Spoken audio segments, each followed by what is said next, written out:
Hello, good afternoon guys. Niluto ako ng tinola ng manok guys. Tapos may halong kata. Halong kata guys. Oo.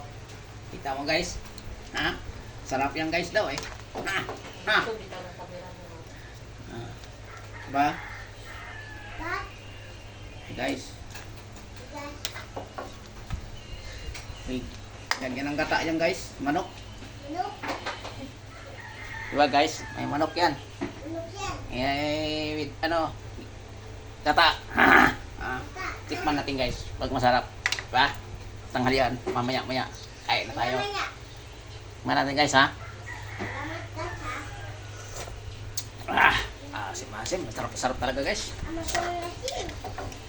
Okay na say. Okay na guys. Ito na guys. Guys. Salamat guys. Share niyo ako sa YouTube at sa Facebook. Bye bye. Thank you. Thank you for watching.